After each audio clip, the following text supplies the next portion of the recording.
You're listening to Oilersnation Radio, presented by the Nation Network. Subscribe for free on iTunes, Spotify, or wherever you get your podcasts from. Welcome, ladies and gentlemen, Oilersnation Radio, episode 111. I am Bag Milk here with Tyler Yaremchuk, Nation Dan, and very special guest, Cameron Lewis. Atcomb, he's back. Welcome back. We are back. As we do every week, I want to start this week's podcast off by thanking our friends at Sherwood Ford the Giant out in Sherwood Park, Alberta. Go ahead and follow them on Twitter at Sherwood Ford and on Instagram at Sherwood Ford_the Giant.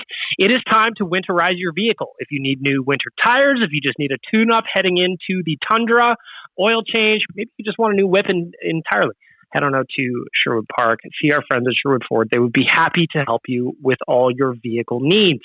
Now, Tyler, It is time for this week's Sherwood Ford Giant question of the week. It is time for the Sherwood Ford Giant question of the week. It is centered around the newest Oiler, Dominik Kahun, who agreed to terms on a contract, about 2 days after we recorded our last episode. So great timing on that, Edmonton Oilers front office. But how many goals do you think Dominik Kahun will get this year? It's been a bit of a debate on, where is he going to play? Will he stay in the top six? Does he belong in the top six? All that stuff. So the Sherwood Ford Giant question, how many goals will Dominik Kahun score in his first season with the Oilers? Before we get to the answers, just looking at last year, over the course of an 82-game season, he would have come somewhere around 17 or 18 for a little bit of context. Mr. Nation Dan, I'm going to start with you on your Dominik Kahun goal guess. Well, one of our listeners did point out that we had a situation like this not too long ago when a young Tobias Reeder was coming to town, and we had a lot of hope and prayers for him. And you know what? Even with that information, even with that memory fresh in my brain, I'm going to say 27 goals. Jesus. Whoa, that is big. I think he's gonna. I think him and Leon are going to be something special, and then you just you take McNuge out, and you got something special therein. Are you saying Yamamoto with him?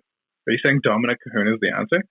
I'm thinking Dominik Kahun, especially at that price tag, might just be the answer we've been looking for.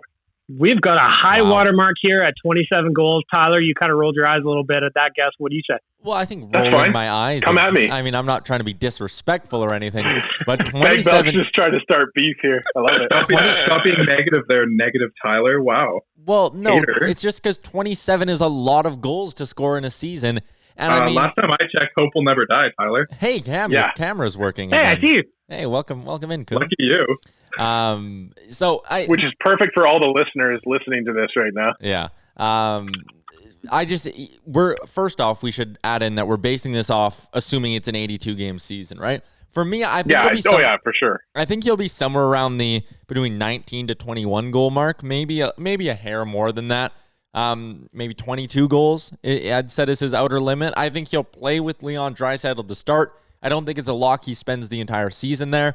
And I kind of wrote about it at the Nation earlier today. Even if he doesn't play the whole year with Draisaitl, I still think he has a chance to be a pretty productive player, but my answer is 21 goals. So hold on.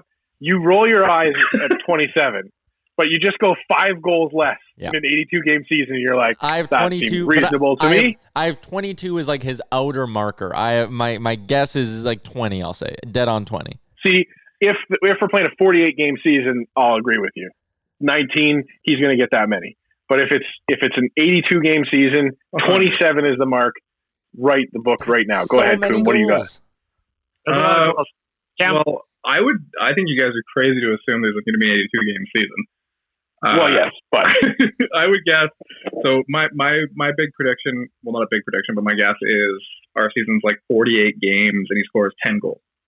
But prorated, you're saying 20 goals though. Yeah, like 16 goals over a prorated season, something like that.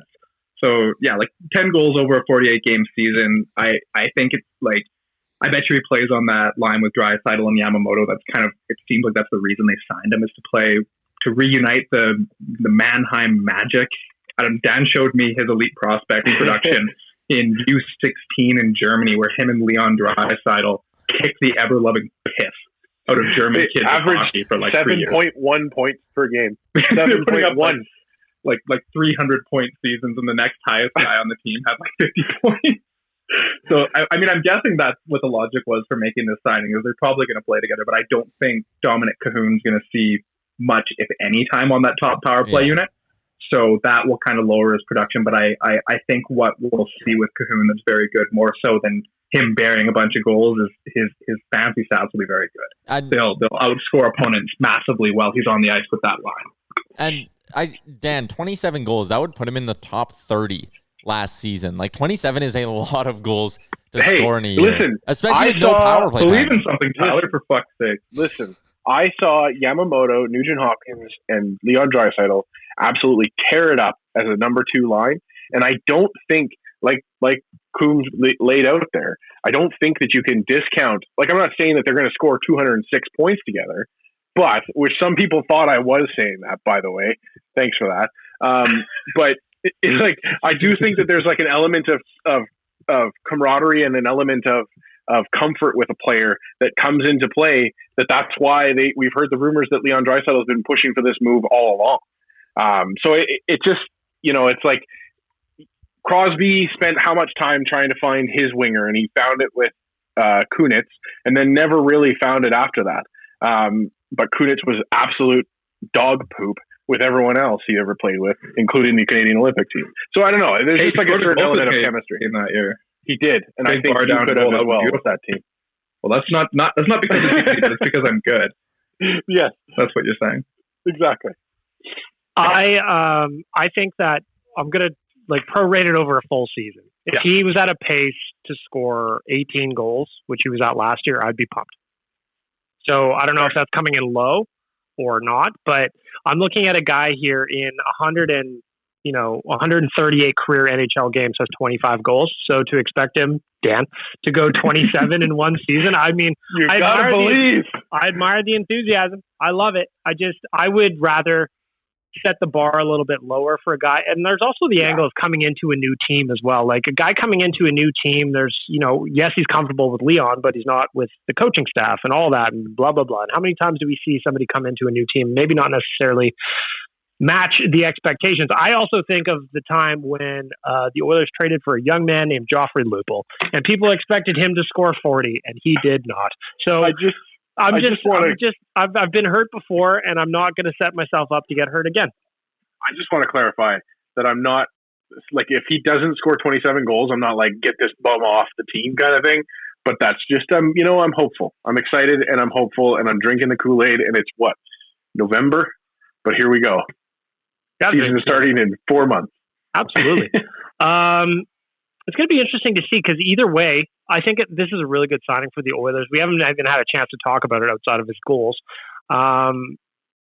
He's an RFA at the end of this year as well, which is a nice little add-on for the Oilers when they picked up a player that, they chased early in a free agency. Gregor tweeted about it, that Ken Holland made him an offer. He was looking for a little bit more money and was able to circle back and get him anyway. So I like it. I like the fact he's an RFA at the end of the season. He's probably going to slide up and down the lineup. And that's going to bring me into our next topic of a way too early look at the line combinations. Cam, you wrote about the possibility of McNuge being a thing with Kahun signing here. What was your kind of thinking behind that? Yeah, it was the same thing I was saying earlier. Is I do believe that this signing was made so those two can play together. I mean, maybe for some reason they play together and they're bad, and after 20 games they split it up. Whatever, but I would imagine that Leon Draisaitl said, okay, here's my German teammate. We played together, World Juniors, junior in Germany, X, Y, and Z. Bring him in, and he'll play on the line with me, and we'll have a good go there. But so last year we saw that line. It was Nugent Hopkins, Draisaitl, and Kyler Yamamoto. Yamamoto got called up from Bakersfield in December. And that was a huge turning point for the season, because you united that line and they were just so dominant. I think it was at even strength. They outscored opponents 28-8. That's good. Well, after they got brought together, they were arguably the best line in hockey, right up there with that Boston trio, Pasternak, Marchand, and Patrice Bergeron. But the one thing with having all three of those guys on that one line is you leave Connor McDavid with nothing. I mean, Zach Kassian, it's a nice compliment to McDavid, because he goes to the net, does things well, and he can also beat the shit out of a guy, which you'd like to have next to McDavid. But there's no left winger. Maybe it's Tyler Ennis. They let Andreas Athanasiou walk. But what you want with McDavid is you want a guy who plays well two-way, someone who can obviously keep up in the offensive zone. That's a given. But you want someone that plays well defensively. So when McDavid goes on his boom bust rushes, when he's going for a breakaway or tries to burn around a D-man, and then he takes a big risk, right? You want players that play well defensively so that you don't have three guys caught up ice at the same time. And that's what you get with Nugent Hopkins, is he plays the defensive game so well. You put him on that line, it gives Edmonton a top six they haven't had in years. There's some actual depth there now. I was just going to say, with the additions of, Ennis is back, Kahun's in now, Puljujarvi's here, Kyle Turris here. Is this one of the best top nines the Oilers have had in recent memory? I think so. I absolutely think so. I mean, they're going to have a third line. And like the nice thing about the Kahun signing as well, he's a guy who, he scored a lot of his goals at even strength, right? So let's say he doesn't work with Draisaitl and they have Ennis on that line.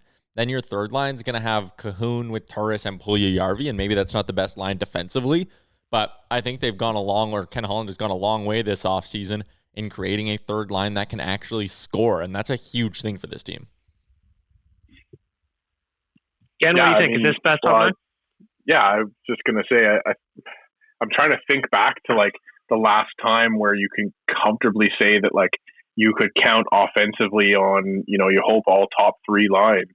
16-17 would be the last one, I guess, because what was the third line? Did they do, I think Nugent Hopkins Eberle was that third pair, and then it was Pouliot or Lucic. There was like a combination. Yeah, they had. I can't remember because they were running Lucic with Draisaitl and Slepyshev, right? Something like that.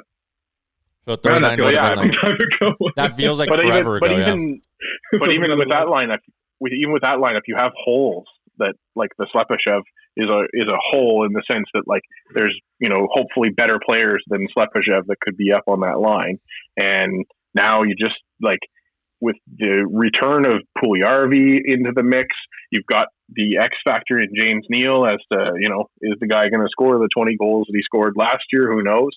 But like I don't know. There's just you can't look at this group and really be upset with anybody that plays meaningful minutes this year. It's interesting too, because if you had, if you listened to the podcast even a month or two ago, we were talking about, what's going to happen with Andreas Athanasiou? Like, why are they going to re-sign him? Should they try and clear up some space and maybe even qualify him? But now it's interesting that this is a guy who's still waiting for a job, and the price tag, you would have to think, even if he does sign a deal in the NHL somewhere, is going to keep going down and down and down, right? And even like I was in the camp of, I think you still qualify him. I think he's worth doing that. And, part of the reason was you look at giving up 2 second-round picks for the guy and then having him leave. It's the optics of that aren't great. But I'm going to give Ken Holland credit for not doubling down on what could have made a move, twice as bad almost when you consider that it would have been a $3 million qualifying offer to Athanasiou, and instead he's gotten Turris, Kahun, and Ennis for 3.6. Like when you look at what he did with the money, that move was great, not bringing back AA. It could have actually ended up a lot worse with Athanasiou too. If he had ended up going to arbitration and the arbitrator looks at his last year, it was 2018-19, was a really good offensive season for him. He could have got a pretty wicked big arbitration award. So I mean, like, it's a sunk cost fallacy thing. It's like, you gave up the 2 second-round picks. Yeah, it didn't work out for you, but I mean, at the end of the day, like, whatever, you opened up the cap space is valuable too. So now you can look at it as, okay, we gave up those 2 second-round picks for Dominik Kahun, and we have him signed for this year, and we can sign him again next year. It is what it is. Like, just accept second round picks are gone; they're not coming back. Yeah, it is what it is. Well, that's exactly it, and it's one of those things you have to look at the transactions. And I know that people have accused me of being a Ken Holland lover for this kind of thinking, but like you look at that trade, the minutes after the trade deadline, or the couple days after the trade deadline, as like a bubble, that's one season and that's the one way the world existed. And then after March the 16th, everything changed, and every transaction has that asterisk next to it where it's just like, Athanasiou, where we knew we could have tucked him in no matter what the results were, with a salary cap going up. That was all a perfect transaction in that sense, even if he had the season that he had for the rest of the year with us. But it's now, the reality is he was dog shit. The team couldn't fit him in and get the other guys tucked in there as well and be able to clean up as much of the lineup as they did without that, with the pandemic having hit. So yeah, it sucks to have not gotten anything from Athanasiou, but at the end of the day, like Coom said, it's just, those were magic beans. You threw them at the store and you got something that, you just returned 20 minutes later. That is like an Sweet interesting analogy. It's an interesting way to look at it, how, the pandemic kind of screwed up the Athanasiou deal, because if the cap would have gone up $5 million, they probably would have signed him. He would have had more time to, acclimate to Edmonton before the playoff run. Like, so many things could have played out differently. But then the pandemic almost kind of helps Ken Holland, because he gets rid of that money and he's able to get Turris for dirt cheap. He's able to get Ennis for dirt cheap. He's able to get Kahun for dirt cheap. So that's interesting to look at that. They've done really well in the bargain bin this year. Like, I was anxious coming into the offseason thinking, like, they have some space to work with, but not much. Like, maybe they can add like one guy. But, another name we didn't even mention here is they signed Tyson Barrie too. Yeah. Tyson Barrie, Kyle Turris, like Dominik Kahun, like Puljujärvi's back. Like, man, that's a lot of ads with no cap space. And in previous off seasons, we've been talking about scratch tickets, and we've been excited about the chance and the opportunity for some of these guys to work out. Yeah. Whereas this is signing legitimate guys that have previously, done good things in the organizations that they've been in, and they, whether it's Tyson Barrie, where he needs a chance to go back to his Colorado days, or Kyle Turris, to be able to come in and play a role where he's just absolutely number 3, number 4 centerman, and there's no pressure on him except, to be able to anchor that back end a little bit more. So it's everything about this offseason, again, it sucks that we hit the pandemic, but like Tyler said, Ken Holland has handled it as good as just about anybody in the NHL has this year. Well, one other signing we have to mention, brought Mike Smith back. That's still weird. That's still weird.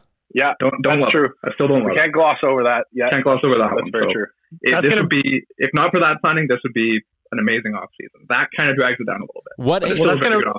That's going to bring me to another question a little bit later in the podcast about the defense or the goaltending. But first, I want to give a shout out to skipthedishes.ca, making it all possible. Again, as always, it's a Friday.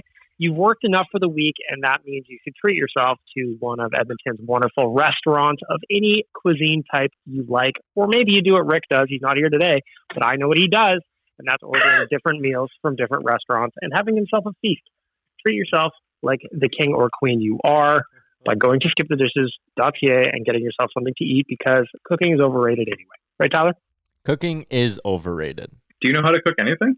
Oh, yeah. Actually, like, since I've moved out, I've gotten... there's certain things that I've got... You have, like, a rotation of a few things you do very well? No. Like, I'll say this. I'm starting to get more comfortable in the kitchen, but I think step 1 is just doing, like, basic meal assembly, like, learning the basics, and I think that's still the stage I'm in, but I'm more comfortable in the kitchen to the point where now I have, like, the urge to want to learn how to, like, actually cook things and not just, like, put something in the oven, fry potatoes, kind of thing, like that sort of stuff. I want to learn how to actually, like, cook at another level. A big challenge, honestly, is when you move out, learning how to buy the right stuff in the grocery store. Yeah. Yes. I find that took me forever. It was like, okay, like, what size of stuff? Like, how many things am I actually going to work through? Like, how much leftover shit am I going to have? Like, and luckily, also, like, there's Skip the Dishes there for you. Yeah, skipthedishes.ca solves all these issues. Tip your driver; they're putting themselves out there for you. But also, I would say, like, having the right spices in your house. Oh, so true. When you first move out, and you're like, "Oh, I've got salt and pepper, and that's it." Like, I just need dump a little paprika and everything, man. That's a game-changing spice. Paprika. All I have right now is salt, pepper, and a Costco-sized garlic powder. I'm telling you, paprika in the paprika, mix. Man. Paprika in the mix is a huge one. Paprika in the mix. Again, skipthedishes.ca. They have all the paprika you could ever need, Tyler. Just going to get an order of paprika brought to my house, like a big fucking tub. Or, like, when we hung out a little while ago, we just skipped the dishes a bunch of booze because we couldn't go anywhere. Where do you skip it from, though? Like, are there liquor stores on there? Oh, yeah. There's all kinds of liquor stores now. Absolutely, Tyler. That's sweet. You don't want to leave your house? They'll just ask you for your ID, and that's it. Bring you some weed drinky poos. It's a nice cold one. Hey, Bag All Bill. right, so yes. Before we keep going, we do have a special guest on today's podcast, and as always, or not as always, for the first time, our special guest is brought to you by Cornerstone Insurance Brokers. I'm on their website right now, whether it's auto, residential, commercial, life insurance, they got you covered. Cornerstone Insurance, solid protection, sound advice. There you go. They are wonderful people. Also, they're very, very nice people as well. Yes, they're shout out to the folks at Cornerstone Insurance for your coming aboard Oilers Nation Radio. We appreciate you. We love you. Another thing that happened for the Oilers in the this was yesterday. William Lagesson signed a 2-year deal with an AAV of $725,000. Anybody surprised by Lagesson picking up a 2-year deal with the Oilers? I like that it's a 2-year deal. I'll say that. Like, to me, he's What's he thinking? Just the fact that, I mean, even when they gave Caleb Jones that 2-year deal, I think when you give a young player that second year, you build in the chance that you're going to get a really, really good value in that second season, because it's hard to predict when a guy is going to take a big step forward, right? Like, Caleb Jones took a step forward last year, and now having him for 2 more years at $800K is like a mega value. And if Lagesson steps up this year at some point and needs to be in the top 6, but then suddenly proves that he's a really good top 6 defenseman, you're going to have him for 1 more year at a dirt cheap contract. So I love the fact, even with Puljujärvi, it's the same thing, right? I love the fact that Ken Holland gets the second year on these guys, and there's that chance that in the second year it's a great value. I think Lagesson can, maybe be your 7th defenseman this year, and at the price tag, you got to like that. I think that it's just important to have, depth of actual NHLers. We're talking about an Edmonton Oilers team where how many times over the past, decade plus have you looked at the roster and be like, man, this guy should not be in the NHL? And it's nice to have 7th defensemen or wherever he fits into the depth chart where you're like, you know what, he can actually play some minutes here. It's not going to be like huge minutes. He's not going to be in your top 4, but a guy like William Lagesson can fill in when you need him to. And I don't think you should expect him to play every night, but you should expect him to play soundly when he does get into the lineup. Well, that's exactly it. I was just going to say too, I harp on it, I think, every week, but the reality is that this season coming up is going to have some people on COVID lists for, 2-week period or 2-week spreads. And so, I just think that having a guy like Lagesson, having those NHL ready defensemen is going to be super important this year. We've already got 2 banged up defensemen as it is. So having the replacement level guys is very important. Speaking of random non-NHL bottom pairing defensemen, I'm going through right now and looking at the Oilers 2018-19 games played. Do you guys have any memory of Chris Weidman playing for the Oilers? Yeah. So very briefly. I remember Kevin Gravel pretty well. Oh yeah. Yep. Because I have that Photoshop of him on fucking Graveler that I put out all the time. Yeah. I have Valentin Zykov, not a defenseman, but I almost completely forgot about that. I just remember because didn't he went on waivers, and it was at a time where the Oilers had just like no wingers at all. Like, and we're all so excited. It was right around the time when the Tyrati experiment like clearly was not going to work, and I remember Zykov went on waivers, and everyone's like, "All right, dig in, folks. Here we go. It's a waiver gem," and he played like 3 games and was not very good. Yeah, 5 games, -1, no points. Another good one here. 17 games for the Oilers. Jason Garrison. Oh, you mean Jay? Oh, yeah. Boom, boom, Garrison. Jay Downton Garrison. Yeah, so it's nice for the Oilers that they've internally drafted and developed some guys. Lagesson, mid-round pick, 2014. Now here we are, like 6-7 years later. Nice little 6'7" D-man, so you don't have to go and hand it a PTO to like the rotting husk of Jason Garrison or fucking Chris Weidman. Apparently, I straight up have no memory of that happening. Maybe I'm confused. Maybe I'm thinking of Dennis Weidman, and that's why I'm having a hard time wrapping my head around it. We're gonna look back in a few years, and we're gonna look at some players like we're gonna be like, hey, remember when Brandon Manning played for the Oilers? And it's just unfortunately, Alex Petrovic. Like those names in time are just also gonna like fade into the background. Those 2 trades on the same day. Oof. Yeah, and if you talk about the Alex Petrovic one, I know it's only a 3rd-round pick that old Pistol Pete gave up for him, but what did he play, like 8 games for the Oilers? So another fine trade by Pistol Pete there as he was drowning with an anchor around his neck. Cam walked us into a different topic that I had, talking about a late-round pick that developed with the Oilers. We still are waiting on Ethan Bear's next contract. So I just thought it'd be fun. I think we would all agree it's going to get done at some point. But I was working on a What Would You Do Wednesday, Saturday edition for tomorrow for Oilersnation.com about Ethan Bear's next contract. And when I was thinking about it, at first I thought maybe a 2 or 3 year bridge deal might make sense for a guy like that. But then I started thinking, if you're Ethan Bear, why wouldn't you bet on yourself on a 1-year deal? Next year, more cap space opens up with the Oilers. Like Chason's contract's done. Larson's is done. Russell drops down by $2.7 million.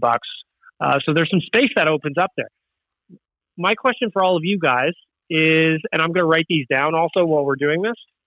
Let's take some predictions on what Ethan Bear's contract looks like. I'm going to go ahead and suggest my thinking's changed a little bit. I think he might sign a 1-year deal and worth, 2.2 or something like that. Really? You think it's going to be that much on a 1-year deal? Just because, here's the thing that I think. Ethan Bear can look at the Oilers and say, you need me. Mm-hmm. He's arguably their best right-handed defenseman right now. No offense to Adam Larson, but we also don't know what his back's going to be like. There's some question marks there. So the Oilers desperately need Ethan Bear. And I think maybe it could. And I think I could see him going on a 1-year deal and maybe betting on himself to keep getting better. And then next year when some dollars open up, then he gets himself a raise. Hart from Puckpedia the other day kind of put this in my brain. And I don't know if he directly said this or if he made reference to it, but what if this is kind of like a Kevin LeBanc situation in San Jose? Remember how stunned we all were when Kevin LeBanc signed for 1 year, $1 million? And it was kind of like, that's weird and doesn't make a lot of sense, but they probably have a long-term extension waiting for him once they have the money. And then bang, this year he gets 4 years by $4.7 million. What if Ethan Bear and the Oilers are talking and it's kind of like, listen, we want to go long-term with you and all that, but we can't make it work this year. Sign a 1-year deal for $1.2 million so we can stay cap compliant for this year. And when next season hits, we're going 8 years with you, and it'll even be a little bit more than what you would have gotten, previously because you're doing us a solid this year. I think we could see a 1-year deal for super, super low, followed by a long-term extension next year. So I'm going to say, Tyler, what is your Price is Right guess on this? Because I'm writing these down. So I'm going to go, my official one is going to be one year at $2 million. That would be my official. Mine's going to be 1 year at $1.25 million. 1.25 for Tyler. Mr. Cameron Lewis. So that's hard because I don't want to just say the exact same thing you guys are saying, but it does make a lot of sound sense. I mean, I guess the other one, I don't envision a situation in which Ethan Bear signs a long-term contract this offseason. That just doesn't make any sense. If you're an RFA, all the guys pretty much we've seen, the longest RFA deal I think we've seen was 4 years, and that was Anthony Mantha in Detroit. Pretty much everybody else is signing 1 and 2 year deals because, nobody has any money right now. Mm-hmm. But, I don't know. I think you guys are probably, that probably makes some sense. I wouldn't be shocked. 1 year, 1.5 kind of deal makes some sense. 2 years, $2 million maybe. Okay, maybe. So I'm gonna put both of those. Throw me down at 2 years, $2 million, so we're not all saying the exact same thing. 2 years, $2 million for Cam. And Mr. Nation, Dan, close us out here. Price is Right rules on your best guess for Ethan Bear's next contract. It's like Coom said, it's just kind of, you guys nailed it already, but I'm going to say 1.26 million. Oh, Greasy. Greasy going to Price is Right over Tyler. But I think that his next contract, I do think it is a long-term Clefbaum kind of deal where you're getting up into that $4.5-5 million range, and it's just he's locked in as your number one right defenseman going forward if he continues on the trajectory he did this year. Yeah, if he has another big year, he could easily net himself, the way contracts have gone, net himself 8 years, 5.25. Yeah, easy. So you taking one year, Dan? Yeah. So here's what we got. Put me down at 1 year, 1.69. Nice. I'll change it. Fuck it. Let's do it. We're all in. We're all doing the 1 year deal. So we're all doing 1 year deal. So if you're listening to this podcast right now, hit us up, ON Radio Podcast on Twitter and Instagram. I want to know your guesses for Ethan Bear's contract. So this is what we got right now. I'm the high guy right now. 1 year, $2 million. Tyler's got 1 year, 1.25. Dan came in greasy at 1 year, 1.26. And then Cam has got 1 year, 1.69. Nice. So I want to know what you think is your best guess for Ethan Bear's next contract as we make our way in. I think we all agree it's going to get done. Almost a little bit surprising it hasn't got done yet, but at some point, Ken Holland will get this one done. Actually, now that I'm thinking about it, I'm asking people to contribute to our Price is Right bet here. I've got this written down. I'm going to turn to the podcast reviews. I've been asking for weeks. And here we go. We got a bunch of fresh ones here. This one is from the Mac Riley. This is a 5-star review, and the title is just exquisite. Sitting here listening on a beautiful Edmonton fall day, and I can't help but compare this podcast to another Edmonton gem, the Talus Dome. Like those beautiful stacked silver prairie oysters, these guys shine bright and make Edmontonians proud when put together in a group. You might not be able to drink a beer at Rogers Place and get crazy, but you can give them a listen while taking down 40 McNuggets or binge a few episodes and crush a 6-foot sub. Oh, that's so good. Can I play this? I also drink a beer at Rogers Place, and I get crazy. There you go. I love the McRiley for this one because he just snuck in a bunch of show references into this review that I loved. Whiskey Woman says, 5 stars. I love this podcast. Great Oilers talk and banter back and forth between you guys is always entertaining. I think you should listen to Rick more, though. He's always right. He was right about Yamo coming up, right about Dry winning both awards. Keep up the great work, and thank you for continuing the podcast, even during all the COVID stuff. It's been a great distraction. Boys, that I did read that one on an episode when Rick's not here, because we can't let that be going to his head. I don't believe that. I don't think Rick's right about that much stuff. He was right about the Yamamoto thing. You got to give him credit. He was the Yamamoto hype train delivery guy. But I'm not buying into this Rick worship. No, sorry, not happening for me. I argue that as well, because Yamamoto came up in like late December, early January or whatever. And I think that extra time marinating in the minors is why he was so successful. Rick wanted him up like after their first loss of the season. He was like, get him up here. This is a waste of time. He needs to save our season. And it's like, well, I don't know if it would have worked in October. Here we are just remembering Rick's victories, none of his defeats. Like the many times that he's been in shouting matches with people, and it's just, I can't even think of any of them off the top of my head. That's the beauty of what Rick does. He reminds you every day of the successes, and he makes you forget the failures. One of the last times we had Coom on this podcast, isn't that when we had our big screaming match about the lottery tickets? Oh yeah, that was a big go. We because what it was is me and you wanted me and Dan or was it me and Tyler? I can't remember. We wanted to sign a whole bunch of guys for like $1 million. Me and you too. Yeah, and then me and Rick wanted Brett and Connolly. Rick were like, no, spend all the cap space on one person for fuck's sake. Give him like 6 years and $4.5 million to score 3 goals. No. You guys were like, Ryan Dzingle's the answer. He's so good, and he wants to play here for some reason. And then we were like, no, sign Thomas Yurko and Gaetan Haas and Gaetan Haas and every random player you can find in the like Swiss Elite League.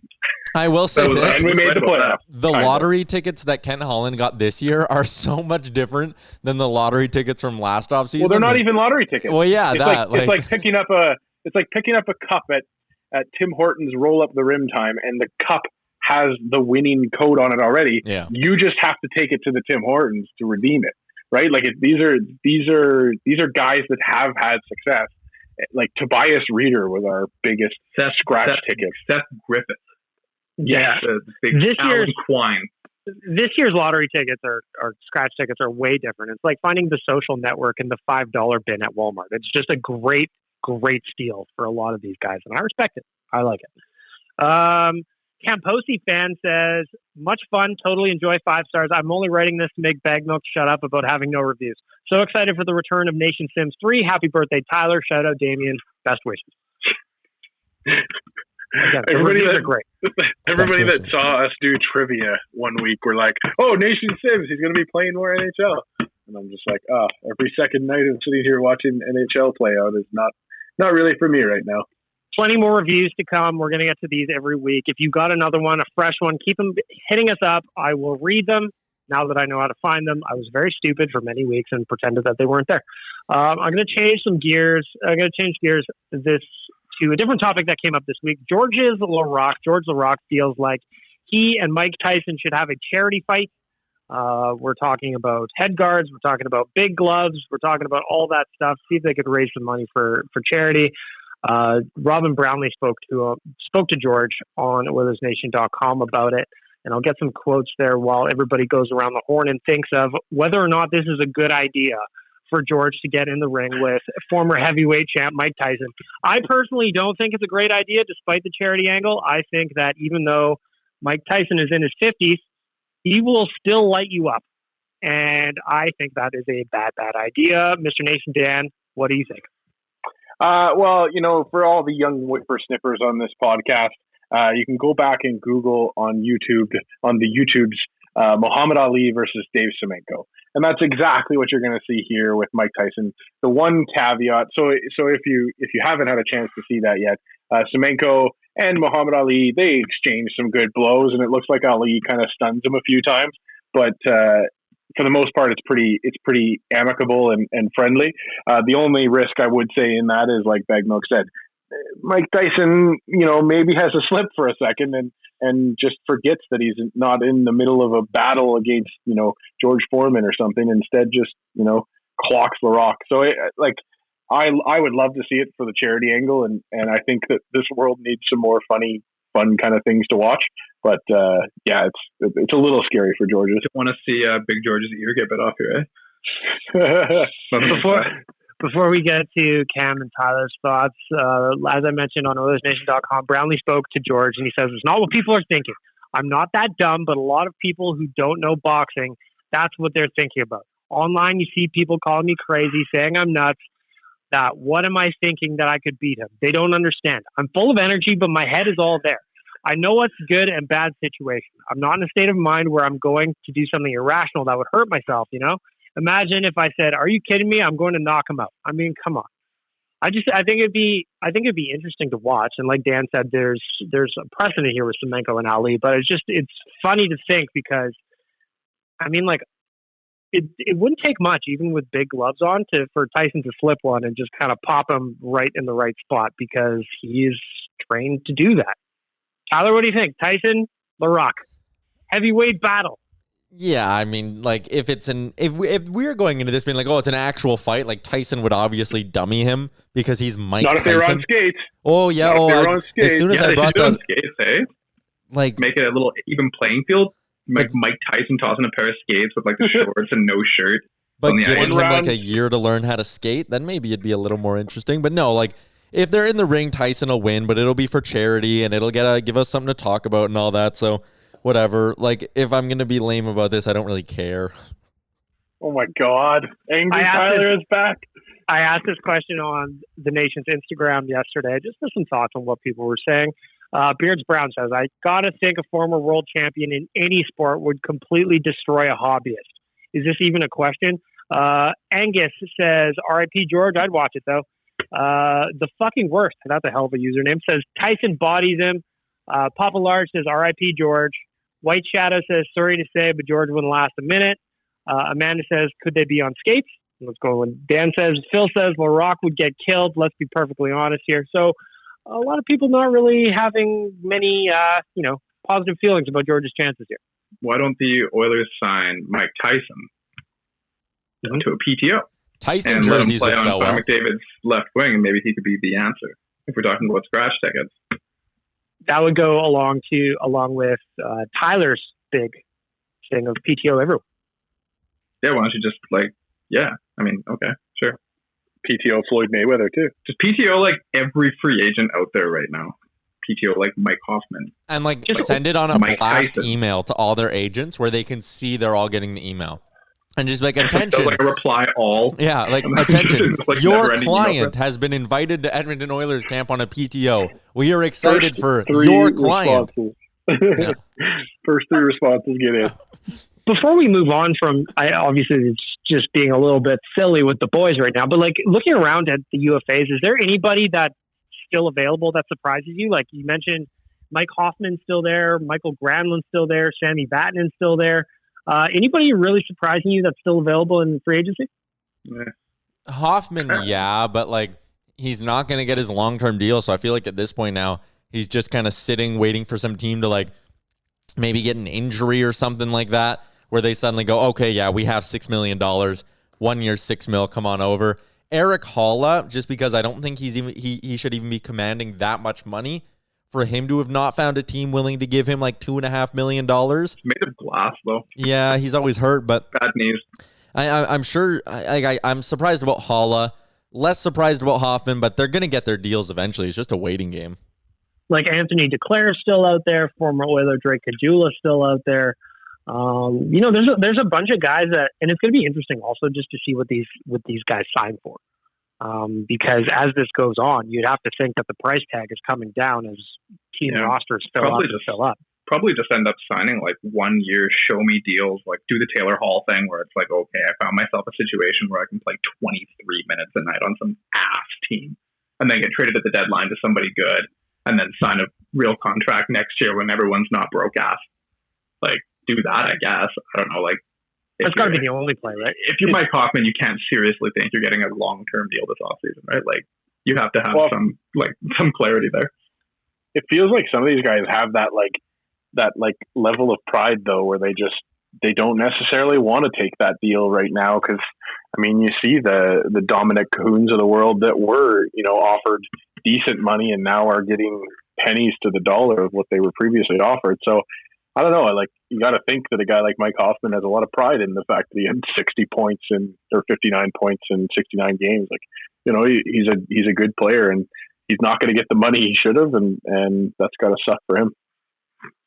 But I think like Cam said too, and it's even the same thing with Tyson Barrie here in Edmonton. If Mike Hoffman signs for, let's be honest, he's got his money. He's doing fine. Like if he signs a 1 year deal at low money in a good spot, he could rip up the season and cash in next year. So I'm surprised that more of these guys kind of haven't yet. But we'll see what happens, right? I want to change gears a little bit. Tyler brought up an interesting question that we've got coming up on Monday's mailbag at Oilersnation.com. Are you more concerned when it comes to the Edmonton Oilers about the defense or the goaltending? The interesting thing about it is we have the exact same goaltending tandem. Cam brought up Mike Smith coming back again a little bit earlier. However, if you look at the defense, Oscar Klefbom's going to be out for the long term. You're going to need players like Caleb Jones and Ethan Bear to either maintain pace or take a step forward. So my question for you boys is, are you more concerned about the defense or the goaltending, Tyler? It's a fascinating question. For me, there's so much risk on both sides of this. Yes, they went out and got Tyson Barrie, who's going to help replace the offensive Oscar Klefbom. But on that left side, you lost a left-handed defenseman who, when healthy, would play 24, 25 minutes a game, can handle all situations, can play tough competitions. They lost their best D-man, and they didn't replace him with necessarily a top-pairing defenseman. So while it's good that they went out and got Barrie, because they would have been in a lot more trouble if they didn't, they still didn't fully replace Klefbom, which makes me nervous about the defense. But on the other side, it's Caleb Jones could take a step forward. Darnell Nurse had to handle a lot of heavy minutes while Klefbom was hurt last season as well. Chris Russell showed pretty well, actually, in the qualifying round. So maybe they'll be okay. In net, it's it was okay for them last year until the qualifying round, but hopefully Mikko Koskinen can continue to be that 917 to 920 save percentage goalie, and hopefully he can play 75% of the games next season, because you don't know what you're going to get from Mike Smith. The answer I ended up giving in the mailbag was that I'm more concerned about the goaltending, because if the goaltending is really bad, it almost doesn't even matter how good your defense is. If your goalies are letting in shots from all over the place and a couple weak goals every game, it doesn't matter how good your goaltending is, or how good your defense is. That's going to sink you. Whereas if the defense is, below average, but Mikko Koskinen has this career year that we didn't see coming, then again, he'll cover for that. They could still make the playoffs with below average goaltending. I don't think they can make the playoffs with below average defense, but I don't think they can make the playoffs with below average goaltending. As we're just hit Tyler there. As we're waiting for the other boys to do their answers, I'm seeing Nation Dan is getting in a vehicle. I think he is actually having to return his Pizza Pig-Out Champions trophy. This is a very, very upsetting time for Nation Dan. Last year, he reigned supreme over everyone else. This year, he is calling shenanigans on how this went on the Jason Gregor Pizza Pig-Out. However, it does look like he is returning the trophy here. He is in a vehicle. He's going to be driving somewhere. This is a narration of how he's backing out. Is it a new vehicle? Is it a different vehicle? It is a new vehicle, yes. What kind of vehicle is it? It's a Hyundai Palisade. Cool. Cam, bigger concern for you for the Edmonton Oilers, the defense or the goaltending? Why not both? Just a little anxious about the whole thing altogether, honestly, because Dan, mute yourself, Dan. Dan's just got his beeping going on there. No, I'd say they kind of go hand in hand. Honestly, I wouldn't say that either really looks to be a strength. I think I agree with Tyler that we're probably more likely to see the goalies kind of pull it together. I think I'd like to see Mikko Koskinen play more this year, but you also you can't really predict that right now, because let's say the NHL wants to shove 70 games into like 5 months, then you're going to have a whole buttload of back-to-backs, and we're going to see Mike Smith a lot, whether you like it or not. But I do think that losing Oscar Klefbom is like huge. Like in recent years, every time he gets injured, like the team does have a really, really hard time compensating. I remember, I think it was 2017-18, they had that little hot streak there in, maybe it was 18-19, I don't know, whatever. Those 2 years blend together. They had a little hot streak there in the wintertime before December, and then Klefbom, he blocked a shot and broke his hand or something, and went out for like a month, and they just cratered. Like, you'd like to think that Nurse can handle the load, but he never has. Maybe Caleb Jones, like you said, maybe it's his time to step up. That'd be great. Tyson Barrie, I don't know how much value he has at even strength. He's more of a power play guy. Larson's back is fucked, as we know. We don't really know what to expect from him. Maybe Evan Bouchard breaks into the league. Who knows? It's a lot of question marks, and you don't like to have question marks when it comes to your blue line. So I would say I have more optimism about the goalies, but that's probably more of a testament to how big of a question mark the blue line is, more so than it is a testament to the goaltending being good. I'm gonna agree with Cam. I'm gonna say, for me, the defense is still the biggest concern. While I do give Holland a lot of credit for going out and getting Barrie, it's not like when Sexy Reg went out and Chiarelli just did not find anybody to replace him, and it was just a horrible decision. So I do appreciate that, but like Cam just said, Tyson Barrie is going to be a guy that puts up points, but you're not going to want him out there probably in the last minute of a tight game to hold when you're up a goal or something like that. So I think that the defense is a big concern for me, because everybody's going to be playing more minutes because Klefbom is not there. I think that Caleb Jones is going to have to step up. There's no other option. Ethan Bear is going to have to be at least as good, which is almost unfair. It's not to say that I doubt that he could be as good or even better than last year, but it's also unfair to expect a guy in his sophomore season to be like, you need to make a tangible step forward. Otherwise, the wheels could fall off here. And I think that's going to be really tricky, because for years, the Oilers haven't really had a strong defensive group. And while I think Mikko Koskinen will be just fine, especially if he's in a rhythm and he's playing the bulk of the games, I think he's going to be fine.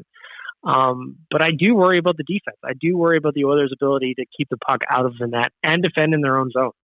There's question marks there on defense, and guys that are going to have to fight above their weight class to make it happen. I'm going to come to Dan to finish it off. I think you're still there, Dan. Yeah, I'm here. I just turned off my camera. But, I mean, this makes for boring radio, but it is just the answer. It's, you're confident. I'm very confident in Mikko Koskinen going forward.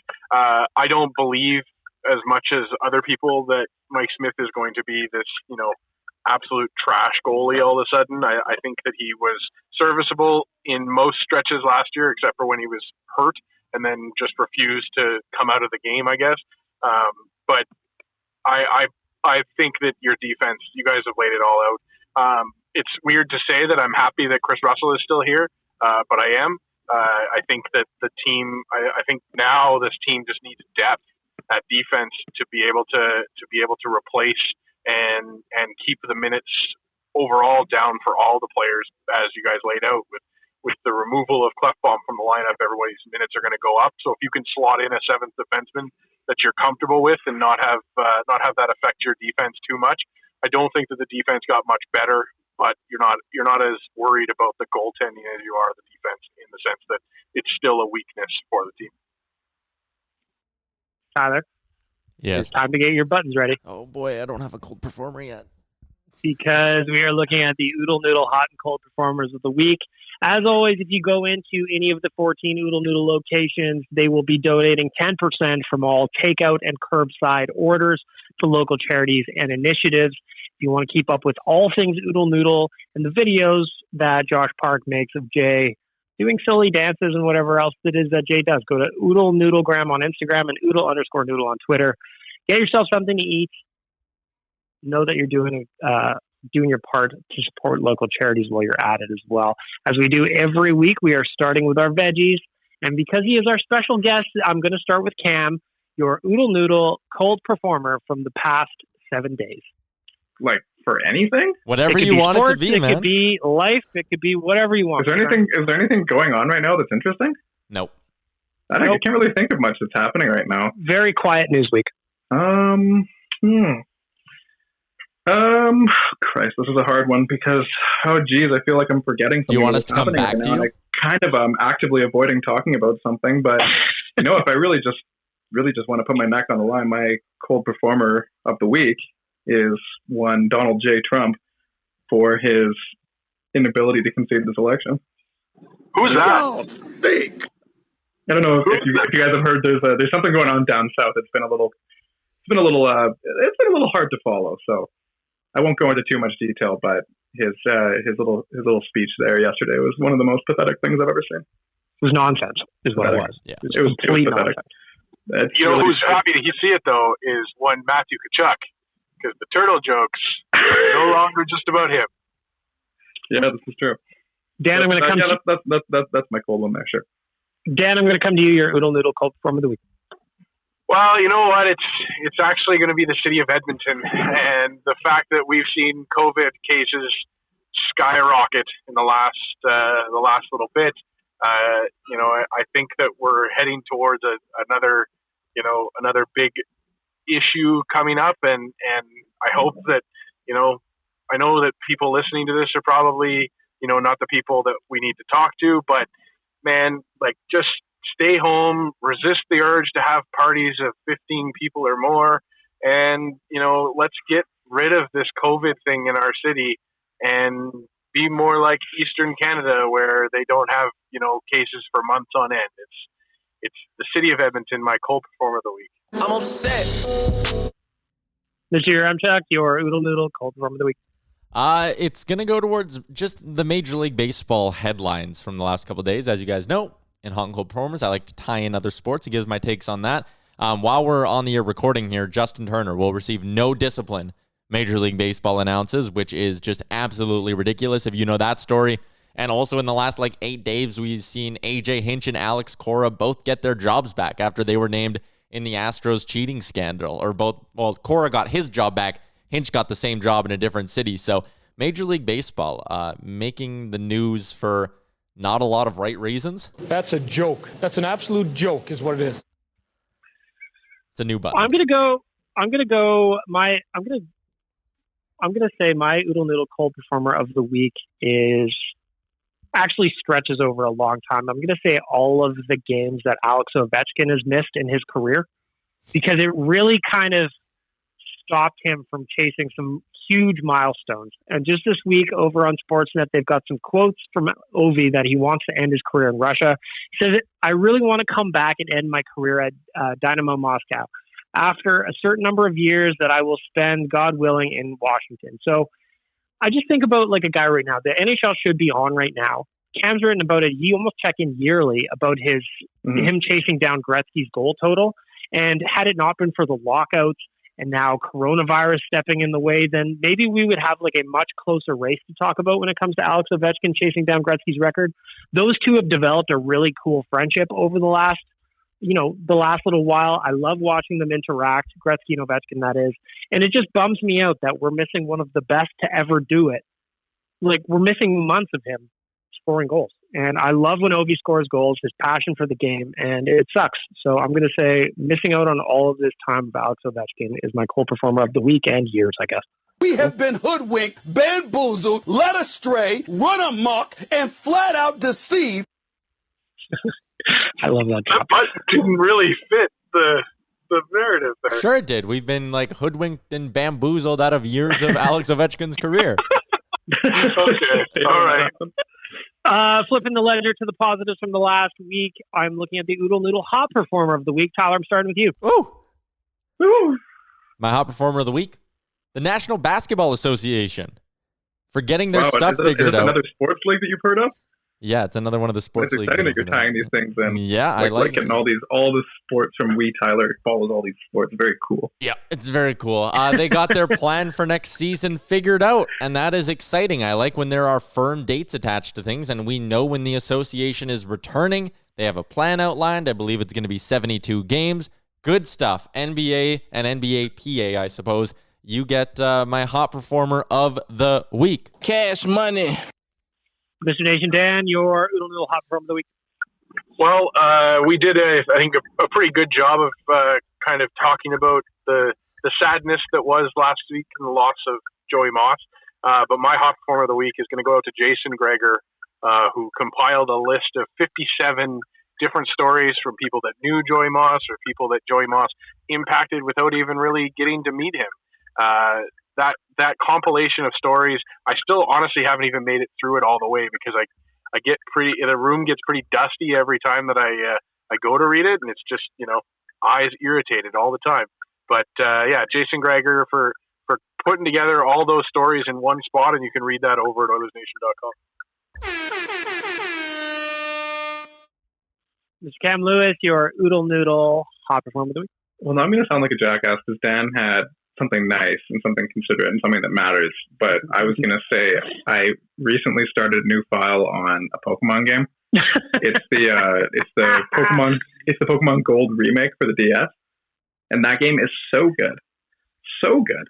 Like originally, those ones were like it's probably my favorite generation of Pokemon game, but like that remake was just sublime, just unreal. So I'm working through that right now. I started a new file on Wednesday.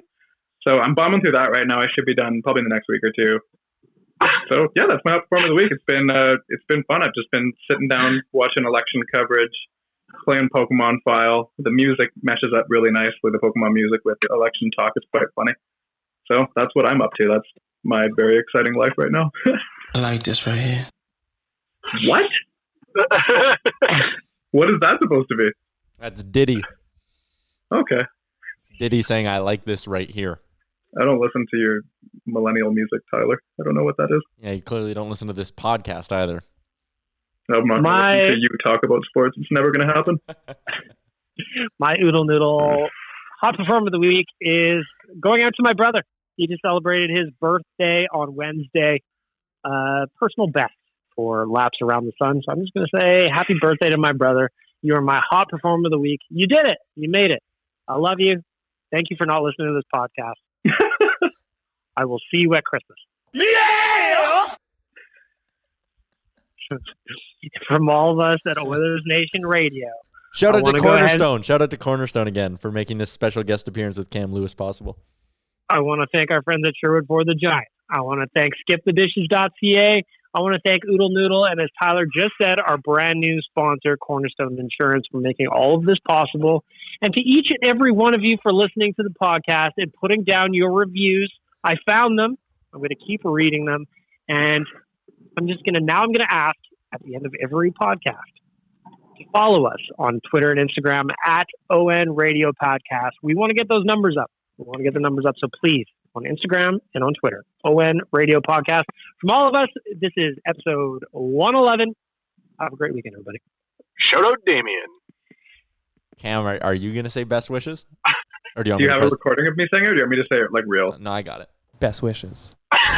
There you go. Thanks for listening to Oilersnation Radio, a member of the Nation Network of Podcasts. Make sure to follow us on all of our social media to stay up to date and never miss a podcast.